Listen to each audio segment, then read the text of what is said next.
welcome to Pathway to Purpose. I'm your host, Mukunda Madhava. We're going into episode 4, where we're still going through the Bhagavad Gita, and we're kind of exploring where the intersectionality between, the modern world and spiritual practice. So, hold on.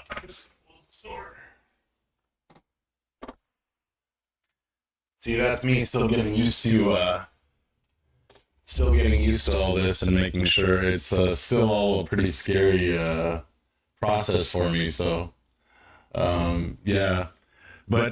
we're going to continue to explore where how the Bhagavad Gita has changed my life and how we can apply it, and the universal relevance of the verses, and as we kind of uncover our meaning and our purpose, and we're going to find the real purpose for life. So that's the point of it all. So, like I said yesterday, we're going to start every single class from now on, just with reverence to our spiritual masters. I messed up a little bit. I didn't have the one ready for everybody yet. But I do have this guy. So, first I'm going to say my prayers to Srila Prabhupada. So, Namo Vishnu Padaya Krishna Prasthaya Bhutale Shrimate Bhaktivedanta Swamini Namane Namaste Saraswati Devi Gauravani Pracharine Nirvishesha Shunyavadi Pashate Deshatardine. And then we're going to say this, that we'll all say, hopefully, hopefully if this gets popular enough and we actually have some live viewers with us, I'd like everyone to learn this because, obviously you don't have to learn the Sanskrit. The Sanskrit's a little bit tough to learn. But I encourage everybody to learn the translations of these verses, like I said, I've really found the universal truth in them. And when I first started hearing these, actually the first time I ever heard it was on the Wisdom of the Sages podcast with Raghunath Gastuba. And the translation really just hit home to me. It's the exact same thing I was looking for, is the darkness to be moved from my eyes. So, Om Jnana Tiramandasya Gyanjana Shalakeya Chakshuran Milatanyena Tasmai Shri Gurave Namaha. I was born in the darkest ignorance, and my spiritual master opened my eyes with the torch of knowledge. I offer my respectful obeisances unto him. And then we didn't do this yesterday, but I'd like to also add this to the prayers to start the day. Where the Hare Krishna movement is actually it's called Gaudiya Vaishnav, and so the Gaudiya Vaishnav Sampradaya, like lineage, yoga lineage, we're followers of Sri Chaitanya. He appeared on Earth in the 1500s, late 1500s in India. And he preached this devotion to God. And so he's the one that actually introduced the Hare Krishna Mahamantra. And so we're just going to obviously offer respect to him. So there's 5, it's called the Panchatattva. It technically means the 5 truths. That's what it translates to. And it's, Chaitanya, his brother Nityananda, Advaita, Gadadhar, and Srivas Adigora. Sri Krishna Chaitanya Prabhu Nityananda Sri Advaita Gadadhar Srivas Adigora Bhaktivinoda. I offer my obeisances to Sri Krishna Chaitanya Prabhu Nityananda Sri Advaita Gadadhar Srivas and all others in the line of devotion. And then we'll just say the Mahamantra. Hare Krishna, Krishna Krishna, Hare Hare, Hare Ram, Ram Ram, Hare Hare. Yeah, so we left off yesterday on chapter 2, verse 15. So yam hina yante yete purusham purusha shaba samaduka shukam dram somritvat vaya kalpate. O best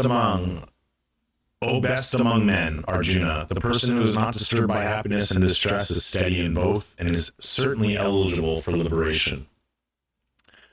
So this part of chapter 2 that we're going to go into, there's about, I would say almost 15 verses that pretty much all deal with reincarnation and the nature of the eternal soul.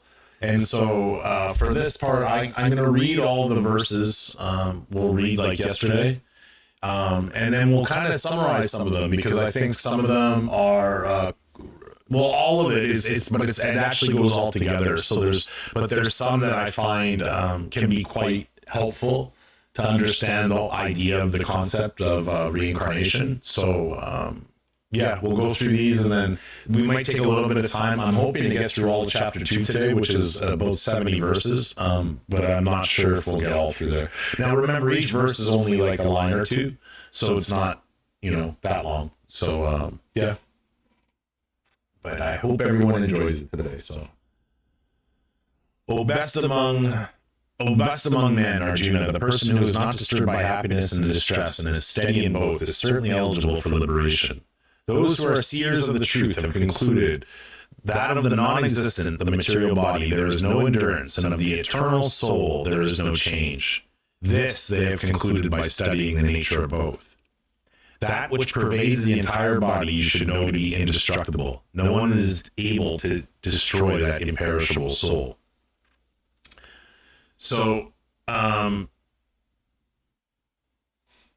16 and 17, it really reminds us, it helps me anyways, reminds me of the temporary nature of how quickly this whole world really disappears, and all things in it, including our bodies, right?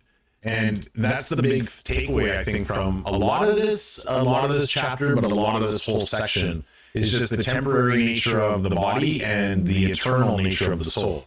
And I think it helps any of us kind of get into the mode of understanding that, through some introspection, we can understand that we need to kind of get moving with life. And we have to figure out, what in life is actually eternal and what is temporary. We spend so much time working and trying to make money to support our family.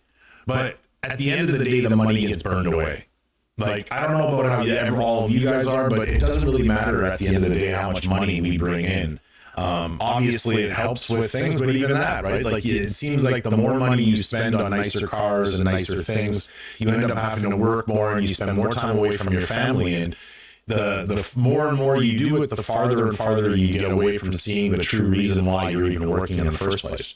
And the money and these things that we buy with the money and even experiences that we buy with the money, it's all temporary. But the time we spend with our children, the time we spend with our wives, the time we spend with others in our community, that's the thing that passes down through the ages. The only way that we can actually become eternal in this identity is by us building a lasting legacy in this world. And the only way that we can ever work towards something that's going to be talked about for ages is, and it doesn't have to be like famous. Like, I'm not talking about that. I'm talking about, when you're long gone, but your kids and grandkids are talking about the stories about you. And, that is how you can live eternally. It's not by, they're not going to say, oh, granddad left me so much money, I'm so happy. They may, again, the happiness is temporary. Because even that, they may be happy, but then all of a sudden they realize you're gone and they're really sad about it. Like, happiness and sadness, these are temporary things. But if we can manage to remember that also temporary is how long we have here. So we have to really make sure that we're putting in the work while we're here. There's either the pain of purpose or the pain of regret. Either side of it's going to be painful, So we have to really make sure that we're spending time on things that are eternal. And that's also the next thing with, verse 17. So let's actually go to verse 17. We'll go into it in Sanskrit. Avinashi tutadvedi yena sarvam idam tatam vinashama vyayasyasya nakashit kartum arhati. That which pervades the entire body you should know to be indestructible. No one is able to destroy that imperishable soul. So we'll just read, it's a pretty long purport, so we're not going to read all this, but we're going to read this first part. This is from Srila Prabhupada. This verse more clearly explains the real nature of the soul, which is spread all over the body. Anyone can understand what is spread all over the body. It is consciousness. Everyone is conscious of the pains and pleasures of the body, in part or as a whole. This spreading of consciousness is limited within one's own body. The pains and pleasures of one body are unknown to another. Therefore, each and every body is the embodiment of an individual soul. And the symptom of the soul's presence is perceived as individual consciousness. This soul is described as 1/10,000th part of the upper portion of the hair point in the size. So when I first read this part, this soul is described as 1/10,000th part of the upper portion of the hair point in size. This is when it really hit me on the head that, because I'll show you, it tells you right here it comes from the Kshetrasvatara Upanishad, confirms this. Balagra Sata Bhagasya Shata Kalpitasya Cha Bhago Jiva Savijneya Sachanatyaya Kalpate. When the upper point of a hair is divided into 100 parts, and again, each of such parts is further divided into 100 parts, each such part is the measurement of the dimension of the spirit soul. So you see, like, the first time I saw this blew my mind, that there was actual definition of the size of the soul. There's so much speculation out there about so many things, and even this whole chapter from the Bhagavad Gita goes so much into reincarnation. It really starts to break this down into a scientific way. There's not a lot of speculation. It's not because I said so. And you can believe this or not. And I think that, like we talked about yesterday, one of the biggest things about belief is just going into it with an open heart. Starting to experience this text and just seeing what kind of effect it has on you by you just reading it. And see what comes home and what hits home and what seems maybe like you should look more into it. And then you start to see these kind of things that it's not just said once, it's also said again, and these are all parts that are taken from, books that are 10,000 years old, right? 5,000 years old. So again, in the Mudaka Upanishad, the measurement of the atomic spirit soul is further explained.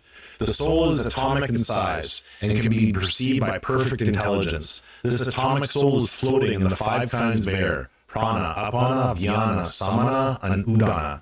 It's situated within the heart and spreads its influence all over the body of the embodied living entities. When the soul is purified from the contamination of the 5 kinds of material air, its spiritual influence is exhibited. Now, I'm not sure if anybody watching this or that's watched this is familiar with Hatha Yoga. But Hatha Yoga is like breath, right? So breath, it's different kinds of breath of the air. So there's fire breath and, things like this. There's ways that you either breathe quickly or slower, or you eventually even can spend your entire breathing. And it's just all ways of controlling or getting under your control these really small amounts of air that are actually encircling your soul. And again, this is the part for me that it really blew my mind that we're actually, when I started reading these books and what Prabhupada talks about in these books, the fact that he unifies all different theories. He doesn't dismiss things and say like, oh no, Hatha Yoga is nothing, or, asana yoga. So like what you see in stretching. But what he consistently says over and over again is that these things are all, and you'll see as we go through the Bhagavad Gita, this is the same thing that Krishna says and Arjuna says. All these are viable paths. Okay. But you have to remember that in past times, like I'm sure you even can remember for your own self, that 10 to 15 years ago, you likely were able to memorize a lot more than you are now. I remember when I was a child that I could memorize tons of different people's phone numbers and addresses and all kinds of things I could memorize. And nowadays it's difficult to do any of that. And I can tell you that like our teenage kids that we have, they have never memorized a phone number, they've never needed to. And so that's also one of the things that's prophesized in these books is that, again, not prophesized this, because the way it talks about it in these books is this has already happened, right? So this is just a repeat of a previous cycle. But as the technology rises, intelligence will decrease, right? And what they're talking about is our reliance on technology and how the effect it has on our brain. You know, thank God, like this kind of stuff, like the microphone that I'm speaking into right now and the camera I'm using, this is all technology that is being used in the service of God, right? And we're doing this for the purpose of educating and raising people's consciousness. But there's also so much technology that's being used for the wrong reason, like the amount of pornography and everything that is using this exact same technology that I am right now, a camera and microphone and the internet, and putting out, obviously content that isn't exactly spiritual in nature. It's not one that elevates the soul. It's one that brings your soul down. You know, I'm not one to sit here and admonish anyone for whatever they do, if it's pornography or whatever, but I don't believe any of us, while we're experiencing that, is thinking that it's exactly a spiritual or high level activity. We all know that it's, a little bit degrading. And I think that's why, deep down, all of us are a little bit ashamed. And most people, I don't think there's too many people that would do it on the street, even if it wasn't illegal, right? So maybe that's just me being a little bit optimistic, but that's what I believe. Anyways, I know that for me personally, I like to keep, between my wife and I in the bedroom. It's not like I would like this out in the public. And, I don't think there's big groups of people that are watching this stuff together. So, by us using technology to elevate our soul, it's one thing, but for the most part, we use it as a reliance and almost a convenience that ends up bringing us down, for a good instance, right? The AI right now, all this chat GPT stuff, of course it can be used for positive things, right? But I think the most part, like what people are most worried about is not being able to know who wrote what, not knowing if the kids are actually writing their tests or if chat GPT is, and so on and so forth, right? So I don't think, for the most part, these technologies exactly bring our intelligence to a higher level. And so this is the same thing, is like these different paths, like Hatha Yoga, is part of Patanjali's eight-part system. And so I know a lot of people that just do breath yoga, but they're not doing asana yoga. Like they're just doing breath meditation, and or people that just go to yoga class, quote unquote yoga class, but it's actually just asana classes, not sauna, like asana, ASANA, which just means like the movement yoga. So these poses, but this is all part of a combined system. And as we all know, it's so busy to even do this hour that I right now, again, I don't really see that we have anybody watching, but it's hard to be able to tune in every day and put aside an hour. It's hard for me to sit aside an hour and do one of these talks. And so I can't imagine any of us having the time to actually apply all of these different techniques. And again, that's what's so wonderful, is that between the literature that we have, and then also the Hare Krishna Maha Mantra, these two are hand in hand. Like what I often talk to them about, use them as an example, is like the Maha Mantra itself, the chanting of Hare Krishna, Krishna Krishna, Hare Hare, Hare Ram, Ram Ram, Hare Hare. Chanting that daily, combined with the literature, one is like a degreaser and the other one's like a scrub. You spray it on the muck first of our heart with the Maha Mantra, and then once you go back and you read the scripture, right? Because a lot of us, we have so much doubt that we read this without first preparing our soul, and our mind is so quick to judge these things as impossible. How do you know? How does this? But we don't know anything, right? Like, I mean, I'm sure there's many of you that are experts in some sort of field or something, but few of us are experts in everything. And I don't think any of us, including any scientists, have anything but speculation when it comes to the makeup of the soul. And so when we're reading this, sure, you can be skeptical, but I wouldn't just say that there's no way, right? That's a very arrogant position. So, so we'll go to this part. I'm just going to read a little bit of this because this is, and we're almost done because this is actually really huge. I remember, again, the first time I read this, I couldn't believe the way we were taught it sounds so scientific. And you can just tell that Prabhupada, he's on a different level than a lot of other acharyas, teachers. So the constitution of the atomic soul,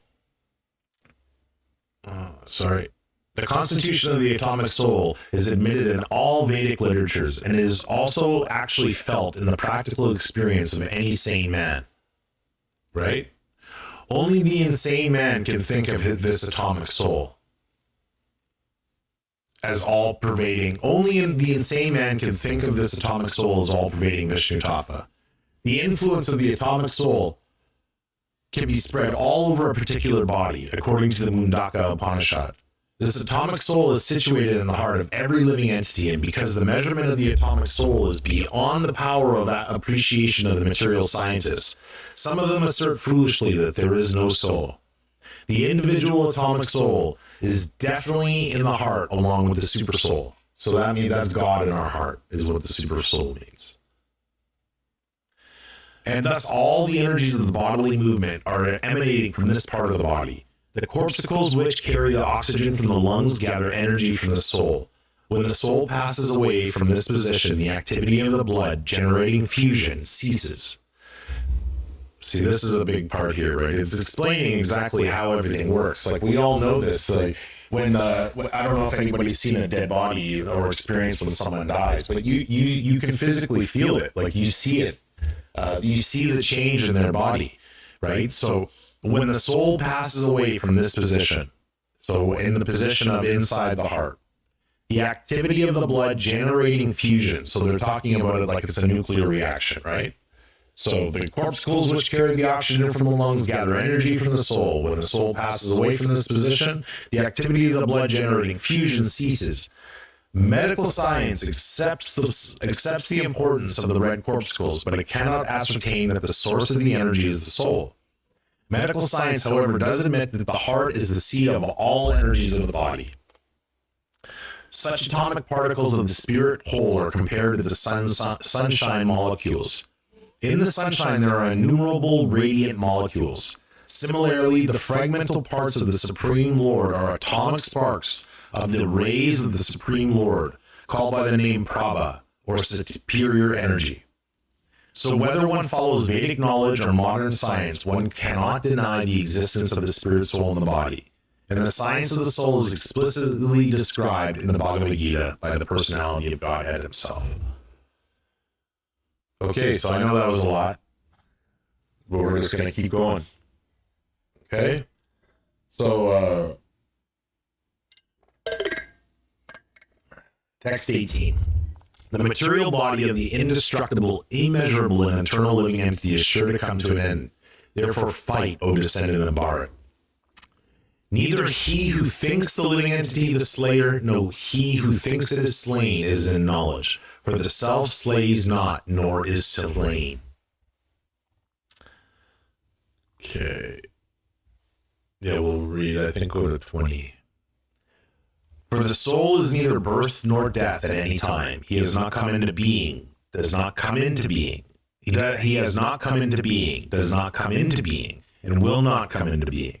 He is unborn, eternal, ever existing, and primeval. He is not slain when the body is slain.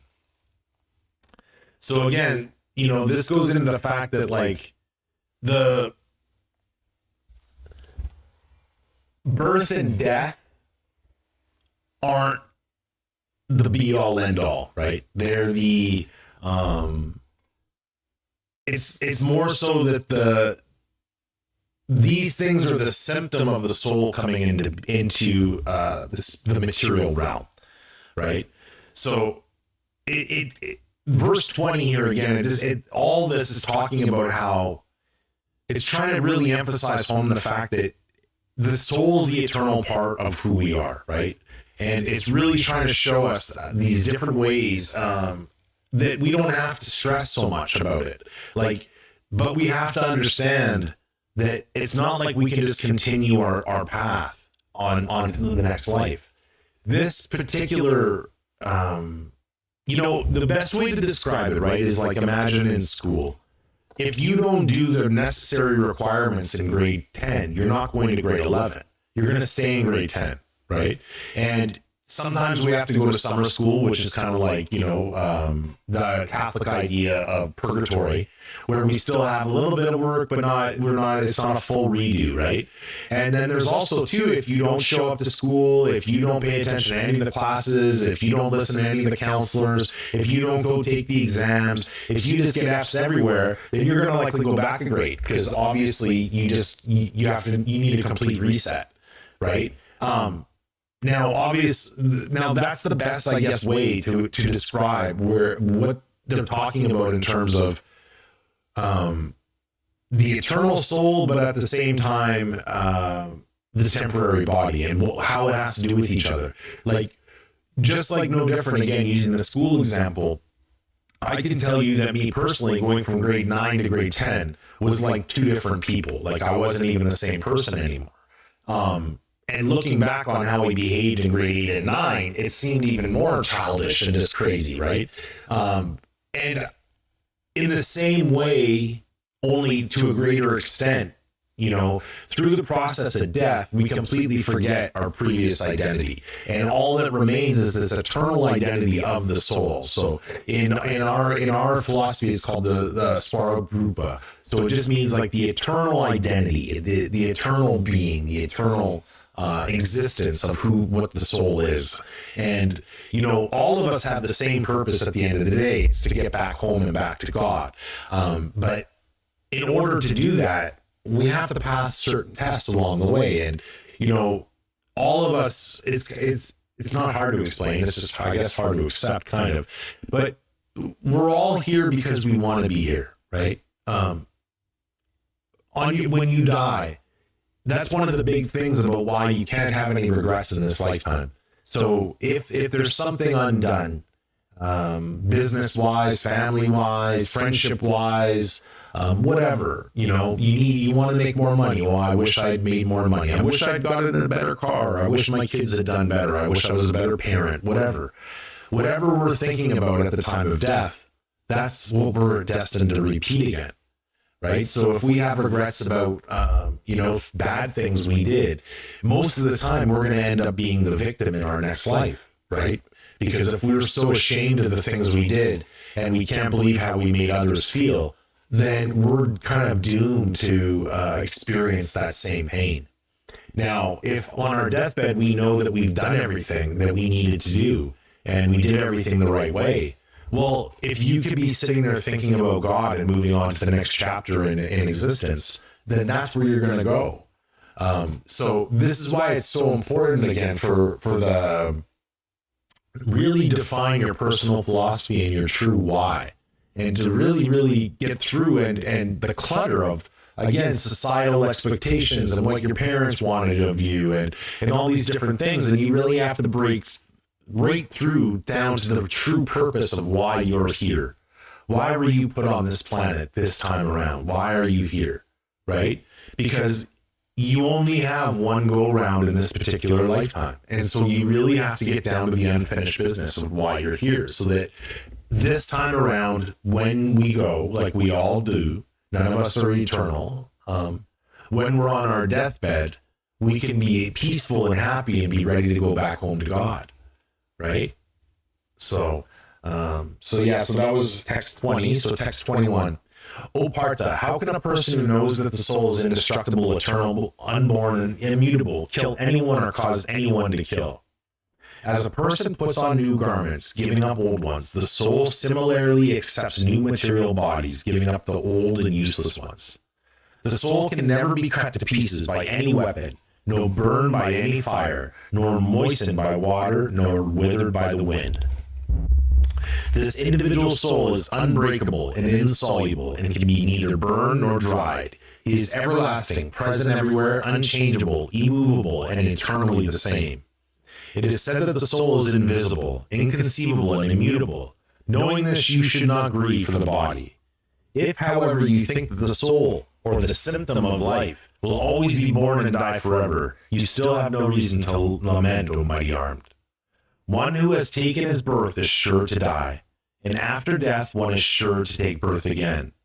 Therefore, in the unavoidable discharge of your duty, you should not lament.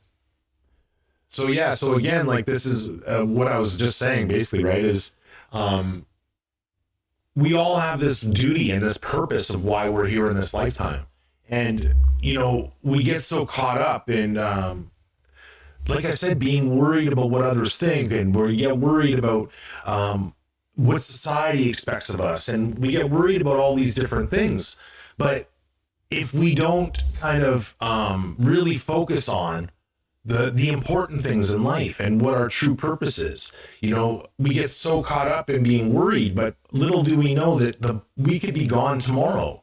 And so we have to make sure that we're staying true to our higher purpose. And again, we can't be so worried about the temporary things in life. It's not about how much profit we make. It's about the bigger things we do in life, right? It doesn't matter if you're not making as much money, but you're actually fulfilling your purpose. So many of us are sitting there wasting our time, and it could be even in school, right? Like I know for me personally, at 18 years old, 17 years old, it was, I picked the wrong career for about 5-6 years into it, I could realize that it wasn't the right thing for me. But you get stuck, I had a daughter really early, and so I was kind of stuck with the job. And luckily for me, I excelled at it. And, I got to realize that success of the material nature wasn't what it was about, and in some ways it was good, but I also feel bad, that I didn't realize it earlier, and I spent so much time working and not enough time with my daughter. And, thankfully we have a really good relationship and things are really good. But at the same time, there's a little angst, and especially now we just had another daughter, and I see all the time, like, oh man, I didn't see this part of Erica growing up that I see with Priya. I missed the first steps because I was at work, and you think you're doing the right thing, but it's not. We have to make sure that we're really focusing on these eternal things, because just like how I remember being with her, I know that my daughter will also remember it as well, right? So we have to make sure we're doing the right thing. So on to 24. So this individual soul is unbreakable and insoluble and can be neither burned nor dried. He is everlasting, present everywhere, unchangeable, immovable, and eternally the same. It is said that the soul is invisible, inconceivable, and immutable. Knowing this, you should not grieve for the body. If, however, you think that the soul or symptoms of life will always be born and die forever, you still have no reason to lament, O mighty armed. One who has taken his birth is sure to die, and after death one is sure to take birth again. Therefore, in the unavoidable discharge of your duty, you should not lament. All created beings are unmanifest in their beginning, manifest in their interim state, and unmanifest again when annihilated. So what need is there for lamentation? Some look on the soul as amazing, some describe him as amazing, and some hear of him as amazing, while others, even after hearing about him, cannot understand him at all. O descendant of Bharat, he who dwells in the body can never be slain. Therefore, you need not grieve for any living being.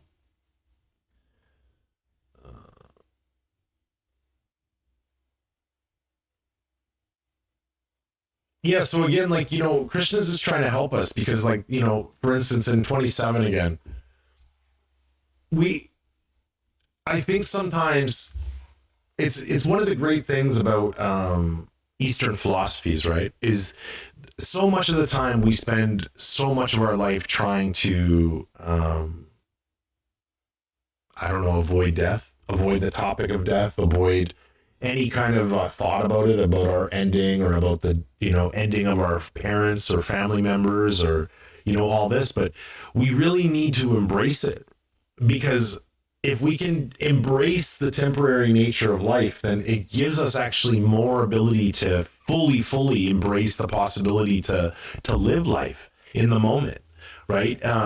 We we spend so much time worrying about worrying about the future in the form of anxiety and regretting the past in the form of lamentation that, we very seldom actually live in the moment, and we let so much time pass us by because of it. And it's just really, really, really, we have to be really careful that isn't the way it is. In all these verses, they're, like I said before, they're universal in nature. Like, they all really do echo through time, reminding us that our purpose it's not just confined by the fleeting aspects of life. As we navigate some of the challenges, like, we have to remember that each and every single one of our journey is a journey of self-discovery. And we have to make sure that we remember the real purpose of why we're all here. We're here to fulfill the purpose that the universe has given to only you. Like, that's the thing about all this, and I think that's one of the parts that has actually encouraged me is every single time I think about, who am I to sit here and share any of my story?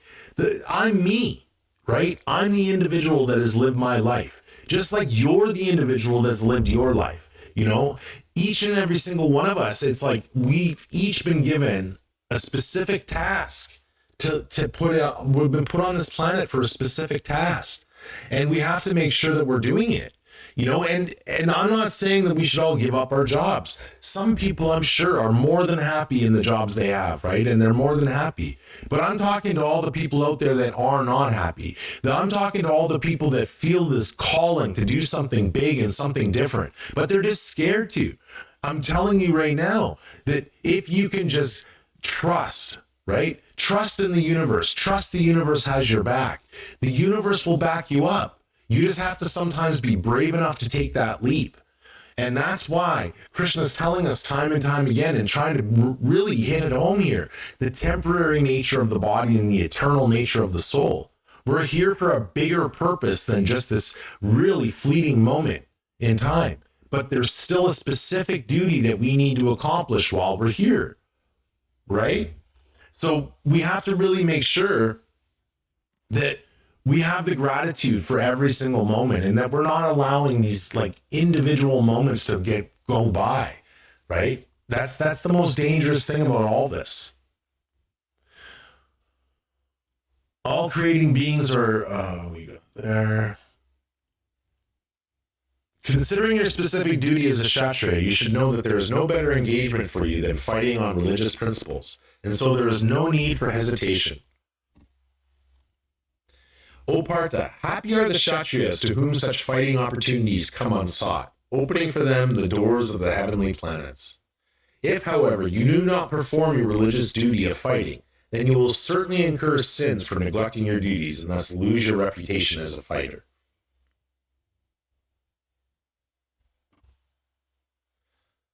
Let's just look at this text 30 real quick.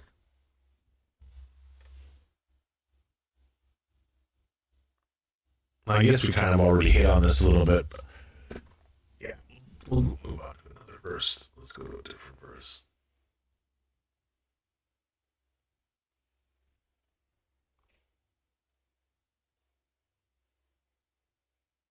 O Partha, happy are the Kshatriyas to whom such fighting opportunities come on. The Kshatriyas, for anybody who doesn't know, it's kind of like the knights in India and the royal class. O Partha, happy are the Kshatriyas to whom such fighting opportunities come unsought, opening for them the doors of the heavenly planets. If, however, you do not perform your religious duty of fighting, then you will certainly incur sins for neglecting your duties and thus lose your reputation as a fighter. People will always speak of your infamy, and for a respectable person, dishonor is worse than death. The great generals who have highly esteemed your name and fame will think that you have left the battlefield out of fear only, and thus they will consider you insignificant. Your enemies will describe you in many unkind words and scorn your ability. What can be more painful to you? O son of Kunti, either you will be killed on the battlefield and attain the heavenly planets, or you will conquer and enjoy the earthly kingdom. Therefore, get up with determination and fight. Do thou fight for the sake of fighting, without considering happiness or distress, loss or gain, victory or defeat, and by doing so you shall never incur sin. Thus far I have described this knowledge to you through analytical study. Now listen as I explain it in terms of working without fruitive results, O son of Prita. When you act in such knowledge, you can free yourself from the bondage of works.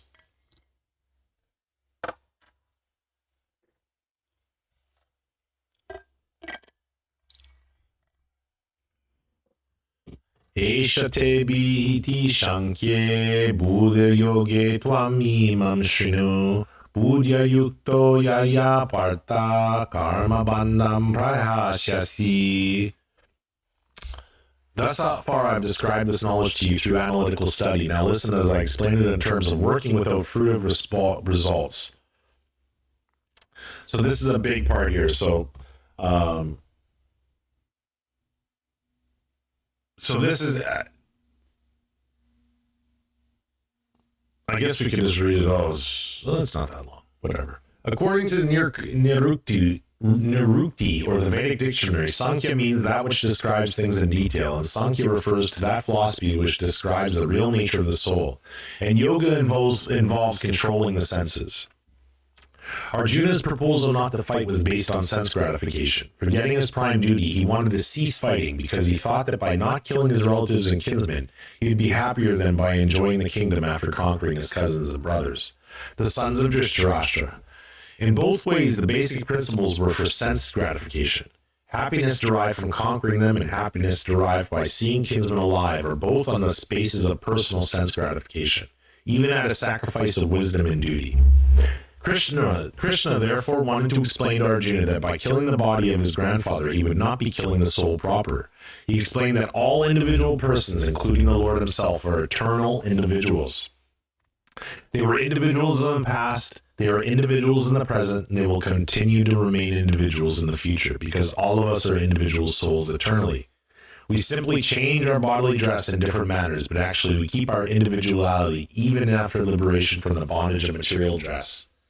An analytical study of the soul and the body has been very graphically explained by Lord Krishna. This descriptive knowledge of the soul and the body from different angles of vision has been described here as Sankhya.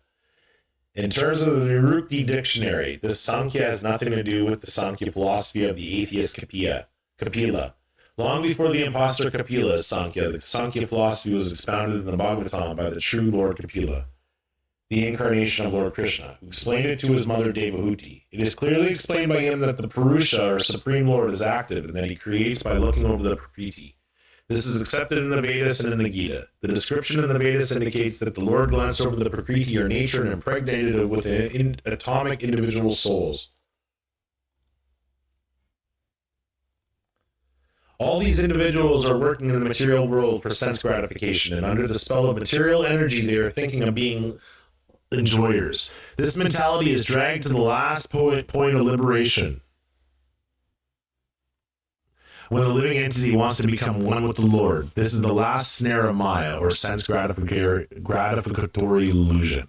And it is only after many, many births of such sense gratificatory activities that a great soul surrenders unto Vasudeva, Lord Krishna, thereby fulfilling the search after the ultimate truth.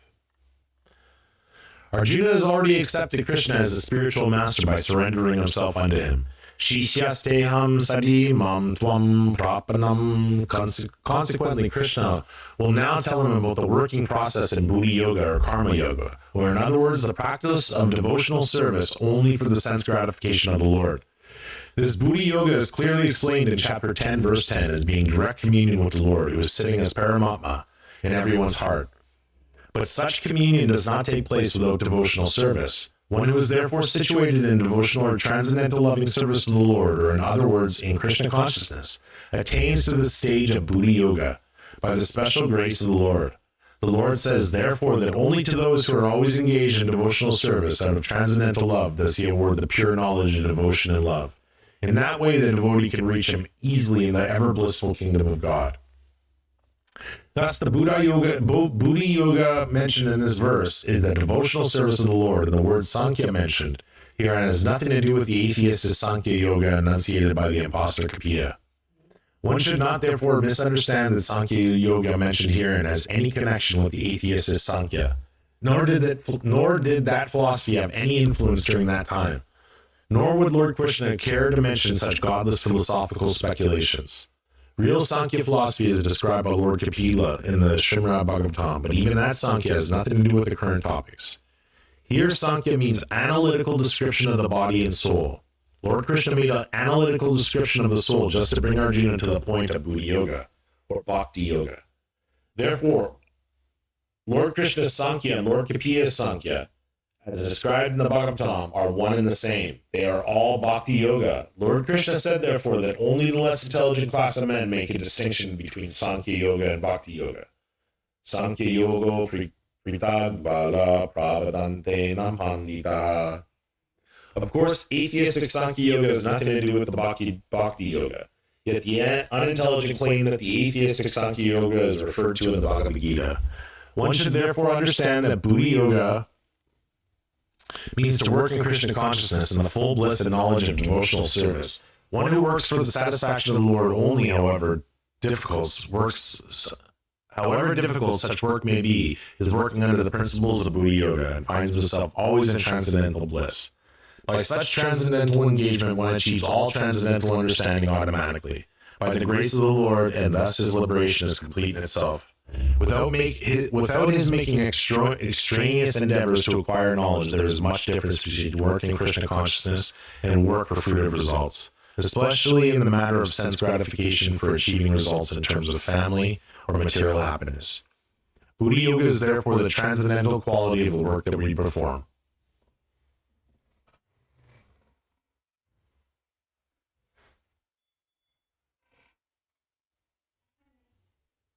Close the door.